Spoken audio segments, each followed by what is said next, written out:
Au nom du Père et du Fils et du Saint-Esprit. Amen.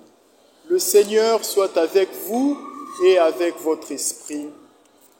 Chers frères et sœurs, chers internautes, dans la joie, nous célébrons ce jour, le 17e dimanche du temps ordinaire de l'année liturgique A. Dans l'évangile de la messe, le Seigneur continue à nous initier aux réalités du royaume à travers les paraboles. Dans celles qui nous sont proposées en ce jour, le royaume des cieux est comparé à un trésor, à une perle de grand prix, à un filet. Pour notre partage de ce jour, nous allons nous limiter aux deux premières images. Remarquons ensemble, chers frères et sœurs, qu'il s'agisse du trésor ou de la perle, les dénominateurs communs renvoient à un objet de grand prix pour lequel on est prêt à consentir des énormes sacrifices. Puisque parler du royaume des cieux revient à parler de Dieu lui-même, nous comprenons que l'enseignement de ce jour nous invite à faire de Dieu notre plus grand bien, notre bien ultime. Nous sommes donc invités, chers frères et sœurs, à faire nôtres les paroles du psalmiste. Tu es mon Dieu, je n'ai pas d'autre bonheur que toi. Psaume 15, 2.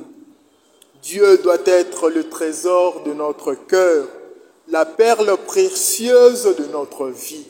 Dans cette logique, la devise existentielle de chaque chrétien, votre devise et la mienne, devrait être Dieu d'abord, le reste après. Chers frères et sœurs, l'homme, après avoir trouvé le trésor, le cache dans le champ et acquiert ses champs. Le champ est le lieu du labeur. Mais au-delà d'être le lieu du labeur, le champ est le lieu qui cristallise tous les sentiments du propriétaire. Ses joies, lorsqu'il bénéficie de bonnes récoltes, ses peines ou ses difficultés professionnelles, ses craintes ou encore ses aspirations. Dans ce sens, le champ ne représente-t-il pas nos vies personnelles, nos vies d'études, nos vies professionnelles, nos relations sociales, où se tisse le drame émotionnel de notre existence? Cacher le trésor, chers frères et sœurs, dans le champ, c'est mettre Dieu au cœur de tout ce qui fait vibrer notre vie de famille, notre vie d'études, notre vie professionnelle. C'est nous investir dans toutes les réalités humaines nobles, la famille, le travail, l'amitié, en vue de les éclairer de la lumière même des dieux et répandre autour de nous l'évangile et sa bonne odeur.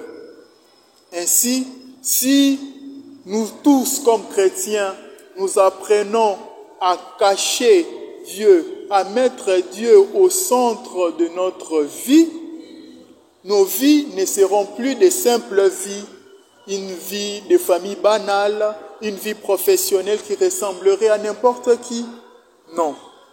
Nous serons en présence des réalités que nous pourrons appeler tabernacle, où Dieu se cache, où il est présent et il agit en notre faveur.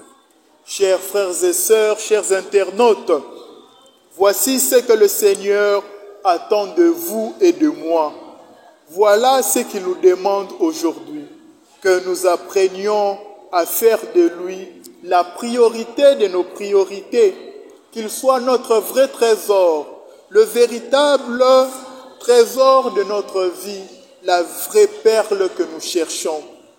Puisque nous lui appartenons, le psalmiste le dit si bien, il nous a fait et nous sommes à lui. Psaume 100, chapitre 3.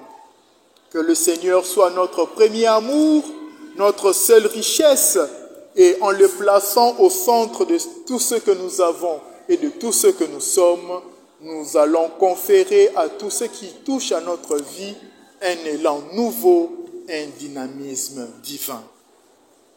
Que le Seigneur vous bénisse, le Père, le Fils et le Saint-Esprit. Amen. Bon dimanche chez vous.